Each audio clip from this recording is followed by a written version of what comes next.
For check of bandwidthing of eccentric footing, first we will consider the bars parallel to the x direction. Ang i-consider natin ngayon dito yung dimensions L and B.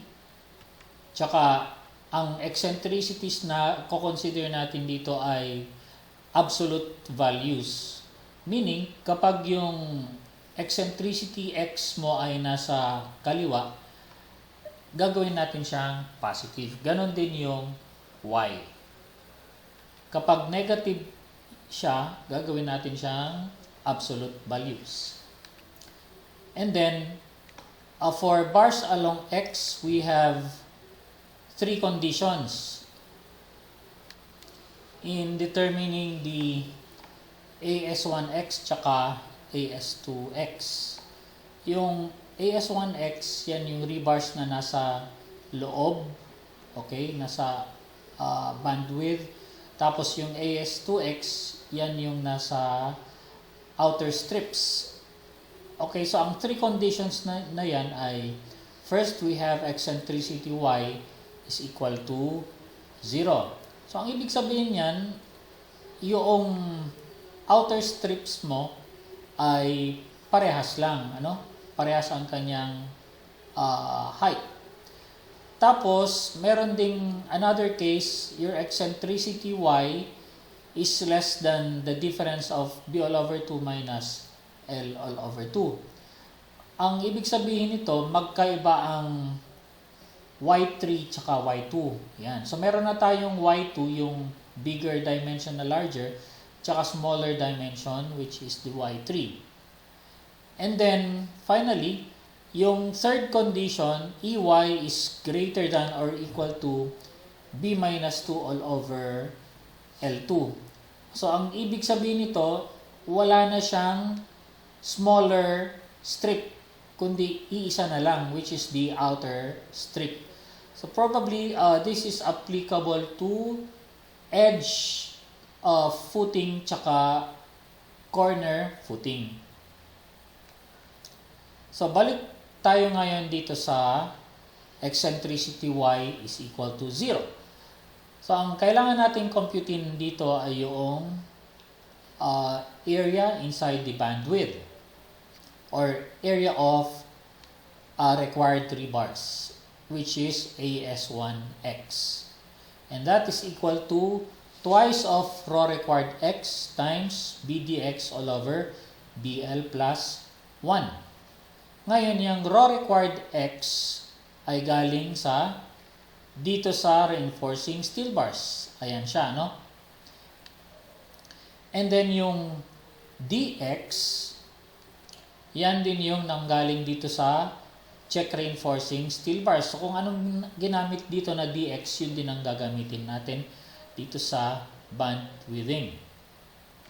And then, yung N1X, this is simply the number of pieces na ilalagay natin dito sa loob ng bandwidth.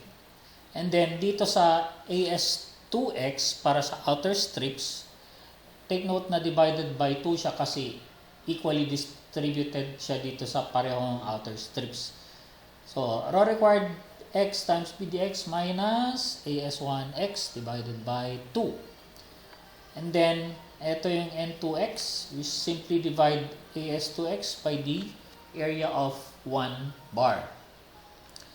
And then, i-check lang natin. Itong NX, ito yung input number of bars natin. So, it should be greater than the required number of pieces. Okay? N1X plus 2 times N2X. Ngayon, yung N1X mo, for example, 5.2 ang kanyang required, ira-round up na natin yan. Instead, gagawin na natin siyang 6. Okay? Kung 5.2, ira-round up na natin siya ng 6. Okay? Kung 5.8, ira-round up ulit natin siya ng 6. Likewise, etong N2X, kung ang required dito ay 3.4, syempre, ira-round up na natin siya ng 4 pieces. And then, you proceed to this check. Next case is EY or eccentricity Y is less than B all over 2 minus L all over 2. Again, if EY is negative, ang gagawin natin ay absolute values, okay? So, for example, EY is negative something or nasa baba ng coordinate axis. Obviously, mag-govern ito, okay? Pero absolute values pa rin ang i-compare natin siya. So, for check bandwidthing, always use absolute values of eccentricities.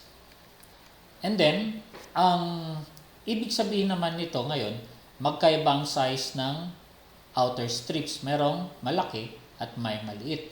So, i-check natin pareho yung number of bars na nakalagay dito sa bandwidth, sa larger strip, tsaka sa smaller strip. Kaya magkakaroon tayo ngayon ng AS3X. So, yung AS1X, ang pag-compute nito ay galing dito, no? Tapos, itong AS2X ngayon, isasali natin yung Y2 tsaka Y2 plus Y3. So, before proceeding to AS2X, ang Y2, that is the height of the larger strip, tapos Y3 is the height of the smaller strip. Now, Y2 is equal to B minus L minus Y3, and Y3 is equal to B all over 2 minus eccentricity Y minus L all over 2. Again, ang eccentricity mo dito ay absolute values. And then, let us substitute Y3 and Y2, and we now get AS2X. And then, for AS3, we will just subtract AS1X, and then we also substitute Y3 and Y2. And then we proceed now to N1X. Ang equation sa N1X is same thing here. Okay? It is equal to AS1X divided by pi dBx squared. Siyempre, ang N1X dito, ang gagamitin mong AS1X ay yung lumabas dito. Next, for N2X, dito na yan sa larger strip, it is equal to AS2X divided by the area of 1 bar. And likewise, for N3X, you divide AS3X by the area of 1 bar. And then, before summing that up, i-round up muna natin si N1X, okay? Nakalimutan kong isulat dito na round up, gaya nito, no? So, round up si N1X, round up si N2X, round up din si N3X, and then, you add them all together, your actual NX should be greater than or equal to the sum. Ayan. So, mapapansin nyo dito na si N2X, hindi na siya multiplied by 2. Okay? Kasi si N2X, ito yung number of bars dito sa larger strip. Si N3X, yan yung number of bars dito sa smaller strip. Take note na ang direction ng bakal natin dito ay, ayan, parallel to the X direction. Okay, now, let's go to this case where your eccentricity Y is greater than B all over 2 minus L over 2. So, ang purpose nitong check na yan is i-identify natin kung ano ang mga outer strips. Kung equal ba sila, so that is first case, or merong Y2 tsaka Y3, or isang outer strip lang. So, magiging outer strip lang ito kapag eccentricity Y is greater than or equal to B all over 2 minus L over 2. In this case, ang kailangan natin dyan ay obviously yung AS1X tsaka AS2X. In all these three cases, yung AS1X, yan palagi yung bakal na nasa inner strip. So, ang computation ng AS1X ay parehas din dito. Okay, so that is 2 required x BDX all over BL plus 1. And then, yung N1X, i-round up mo ulit. Ito. Okay? And then, for AS2X, it is simply this, raw required x BDX minus this. And then, you compute your N2X, and then you round them up again, and then, you check. Okay? So, pakita ko lang itong spreadsheet na ginawa ko sa bandwidthing. Ayan. So, dito meron akong case 3. Ang ibig sabihin yan, itong EY is equal to ito, no? Yan. EY is greater than L all over 2 minus B over 2. So, dito sa along X, merong disregard this. So, ang mag-govern ngayon dito ay along Y, which is ito. Okay? Ipakita ko lang na pwedeng mag-activate. So, how? So, papalitan ko lang ito. Ibig sabihin, dito yung L, okay, yung X dimension niya ay 2.2, your height nung footing ay 1.5. So, pagbabalik ta rin ko to, gawin kong 2.2 and then yung L ang 1.5. So, dapat yung footing natin ay ganito. Para ma-activate tong along X, your B should be greater than L, which is, eto na ngayon, ano? So, take note that B now is greater than L. Kaya, dapat active na itong along X. Hindi na siya magiging disregard. So, let's check. Yan, see? Okay na siya, no? Ito namang along Y ngayon ang na-disregard. And then, dito, sasabihin niya na case 3 ang nag-govern, which is case 1, EY is equal to 0, case 2, EY is less than, and finally, case 3 is greater than, EY is greater than B all over 2 minus L all over 2.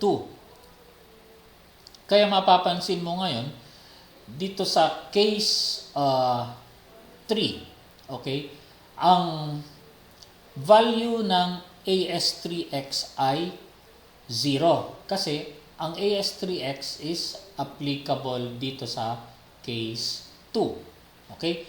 Pero kung case 3 yan, magkakaroon ng value itong AS3X. Okay? So, ang unang isinolve natin dito ay yung AS1X followed by AS2X and then yung AS3X followed by N1X, N2X, and then N3X. And finally, i-check niya ngayon yung actual number of bars. Yan, which is this.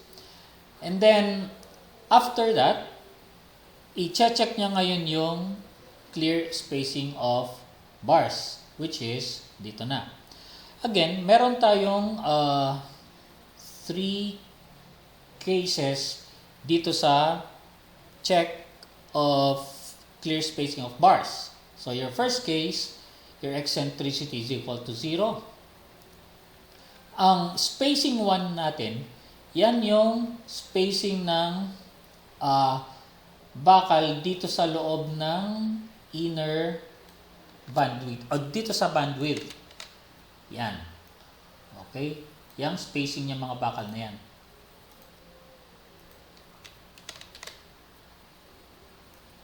Something like that.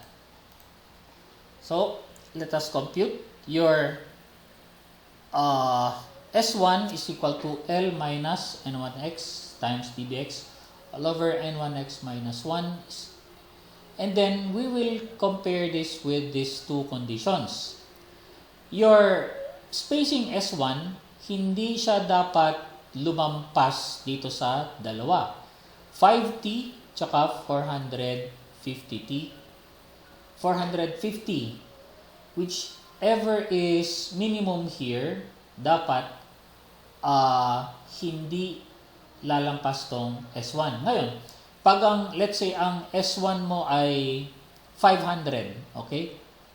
Let's say your S1 is 500, kailangan ang ilalagay mong S1 ngayon ay 450 mm. So, yun ang purpose nitong check. Next, for outside bandwidth, ngayon, meron tayong outside bandwidth. Merong equal bandwidths, merong equal outside bandwidths, which is ito, for case 1, eccentricity y is equal to 0. And then, for case 2, ay magkaiba ang outside strip. So, punta na tayo ngayon dito sa outside bandwidth, which is S2. So, this is still under case 1, ano? So, yan ang equation niya. Ima-minus lang natin siya ng 75. Yang 75 na yan, yan yung clear cover sa sides.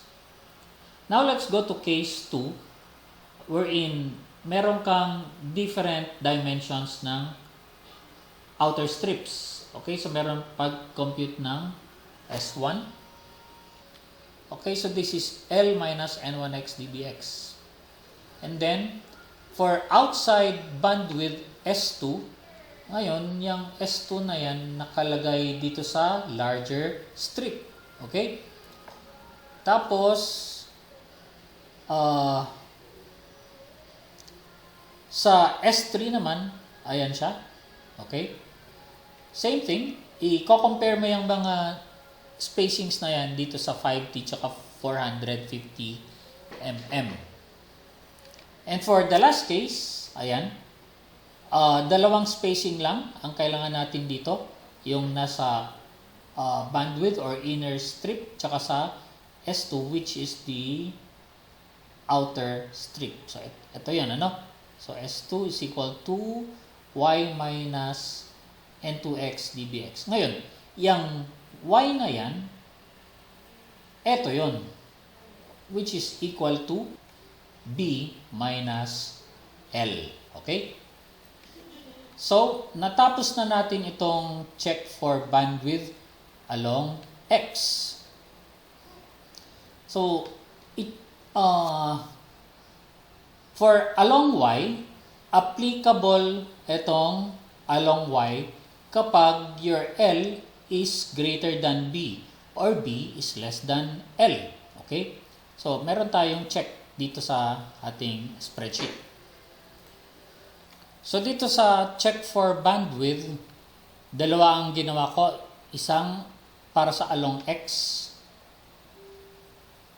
which is eto, ano? Along X, which is ayan. Tsaka, isang para sa along Y. Etong nasa ilalim. Yan. Ngayon, meron tayong check. So, itry natin B is greater than L. So, ito yung B.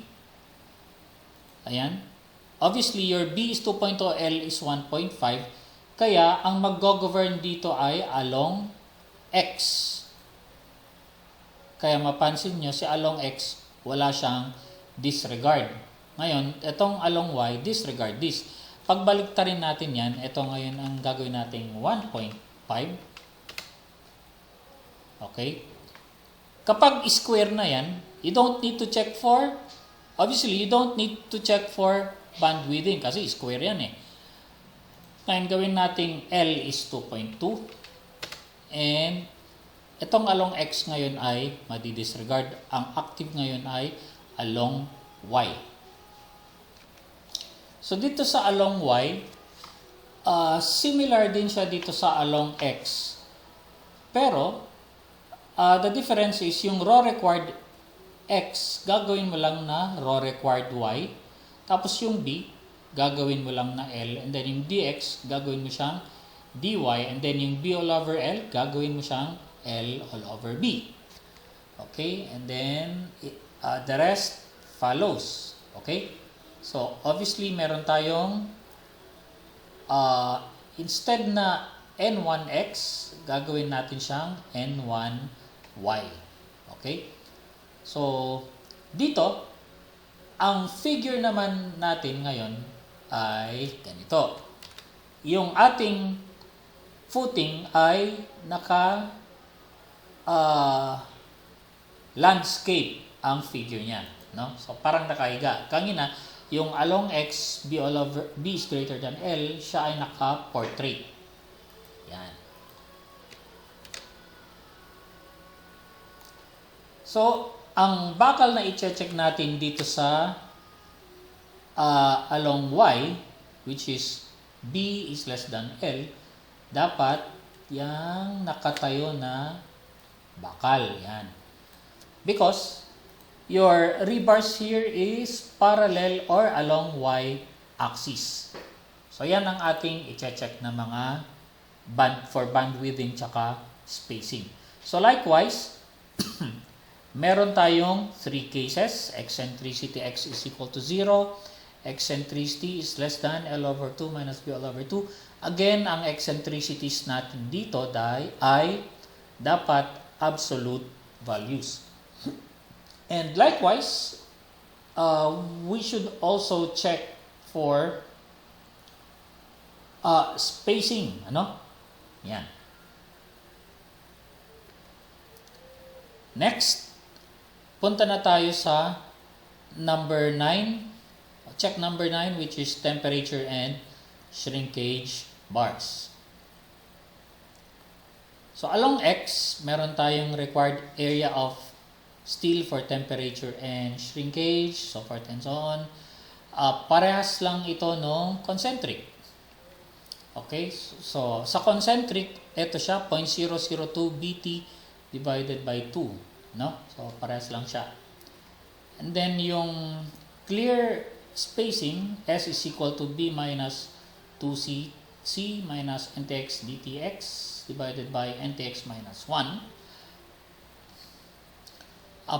Actually, parehas lang sila dito. Yan, no? Ito yung concentric. In-equate ko lang siya dito kay B. Ayan, no? B is equal to so forth and so on.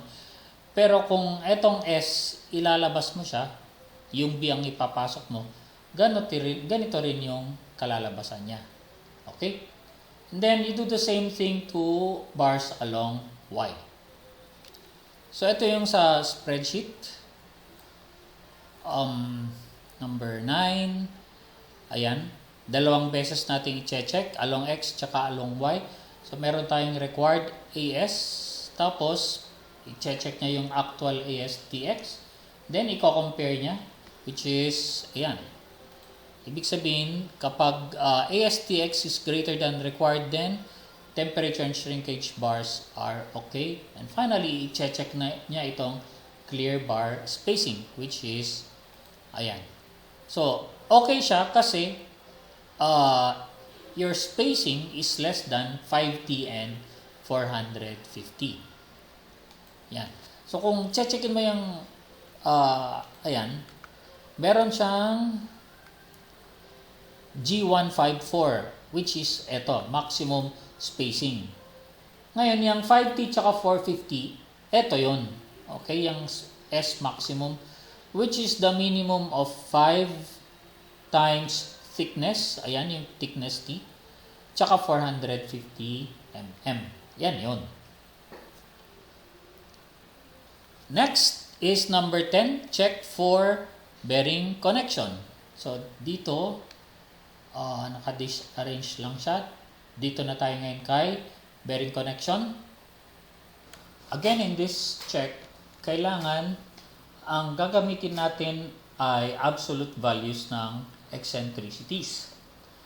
So, i-check natin ngayon kung yung bakal tsaka yung column ay capable na i-transfer yung column loads dun sa footing. So in short, iniiwasan natin magkaroon ng crashing dun sa connection between column and footing. So balik tayo dito sa concentric.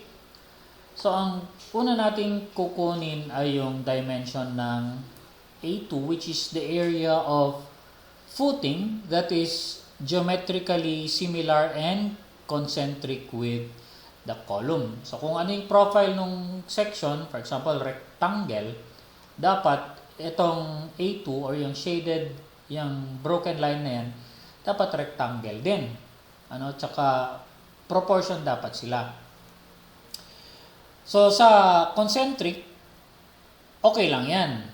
Kasi nakasentro yan, However, dito sa eccentric, sinusundan pa rin natin na dapat proportional sila. Pero, yung shaded, yung broken line na yan, there is a possibility na didikit siya dito sa edge ng footing o kaya lalabas siya dun sa footing. Okay? And then, dito sa concentric, ang dimension or ang dimensions ng A2 is X tsaka yung Y. Ganon din dito sa eccentric. Meron din tayong X tsaka Y. Wherein, the value of X is the same as dito sa concentric. It is the minimum of C1 plus C1 plus 2A or L, and Y is the minimum of C2 plus 2A or B, wherein the value of A is equal to twice the thickness. Again, dito, ang kukunin nating eccentricities ay absolute values. And then, i-determine ngayon natin kung ano ang value ng X sub A tsaka Y sub A. This time, yung X sub A tsaka Y sub A, yan yung value ng broken line na nasa loob ng footing. Kaya ang area 2 natin ngayon would be equal to XA times YA.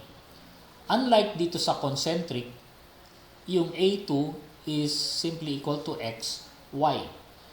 So going back to eccentric, meron tayong mga checks na gagawin. If si eccentric X plus X all over 2 is less than L over 2. If this is the case, then your X sub A is equal to X. Ibig sabihin nun, itong broken lines, nasa loob pa rin siya ng footing.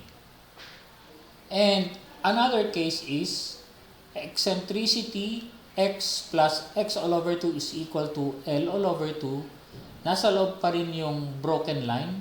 Your X sub A is equal to X. And then, for this case, E sub X plus X all over 2 greater than 2, ibig sabihin nito, lumabas na yung broken line. Okay? And then, merong dalawang cases naman dito. Okay? If E sub X plus C1 all over 2 is less than L over 2, then your X sub A is equal to this. Okay? And then, if E sub X plus C1 all over 2 is equal to L all over 2, your X sub A is equal to X plus C1 all over 2. Dito, i-consider mo lang itong C1 all over 2 if EX plus X all over 2 is greater than L all over 2. Okay, so na-determine na natin ngayon yung value ng X sub A. And then, remember na ang eccentricity X dito ay always absolute value. So, ibig sabihin, your column can either be on the right side or on the left side. Next is, i-determine naman natin ngayon yung value ng y sub a. Okay? And then next, kunin naman natin yung value ng y sub a. So, meron pa rin tayong tatlong checks. So, the first check is eccentricity y plus y over 2. If this is less than b all over 2, then your y sub a is simply equal to y. If ey or eccentricity y plus y all over 2 is equal to b all over 2, still your y sub a is equal to y. However, kapag eccentricity y plus y over 2 is greater than b over 2, then meron tayong dalawang consideration dito. Diyan papasok ngayon si C2 all over 2. Take note na itong check na yan is similar dito sa taas. Yung mga x, pinalitan lang natin ng y. Yung C1, pinalitan natin ng C2. Tapos yung L, pinalitan natin ng B. Yung E sub x, pinalitan natin ng y. Okay, so going back here, for eccentricity y plus y over 2 is greater than b all over 2, then i-check natin siya. If eccentricity y plus c2 all over 2 is less than b over 2, then y sub a is equal to this. Otherwise, if e sub y plus c2 all over 2 is equal to b over 2, then y sub a is equal to this. Okay? So, after solving now ya and x sub a, that's the time now we can compute for a sub 2. And then, i-check na natin ngayon si bearing. So, your P compression is equal to A1 times phi times 0.85 F prime C times psi. Okay? Ngayon, yung psi is equal to the minimum of the square root of A2 all over A1 or 2. Okay? Now, if P compression is less than PU, then you compute your required ASD. Ibig sabihin, mas malakas yung load kaysa sa kaya noong section. So, that's the time now na magdadagdag tayo ng or mag-check tayo ng bakal ng dowels kung enough nga ba yung column rebars or magdadagdag pa tayo ng dowels. Okay? So, if PU is greater than P compression, then let us check your required ASD. So, your required ASD is the net compression divided by phi Fy D. And we will compare this with 0.005 of A1. Take note that FYD is the column or dowel strength in terms of megapascal. And then, ASD, ito yung actual na in-input natin. If this is equal to NC times pi dBc square all over 4. If this is required, if this is greater than the required ASD, then it is okay. Etong NC tsaka dBc, yan yung column rebars. Ito, okay? Hindi pa yan yung dowel bars. Now, if your required ASD is if this required ASD is greater than your column rebars, then that's the time na maglalagay tayo ng dowels, which is dito tayo mag-i-input. Okay? Which, by the way, rarely happens. After that, i-check natin yung development length. Yung development, by the way, is the vertical part of the column rebar or the dowel bars na 1 inch above the reinforcement. Okay, so that is equal to thickness minus clear cover minus dbx minus dby minus 25 mm. Ito yung sinabi ko kanina na 1 inch above the rebars. So yan yung development length na actual. And then we will compare that with your required development length. So ang required, ito yung mga equations ng required. So meron tayong 200 mm.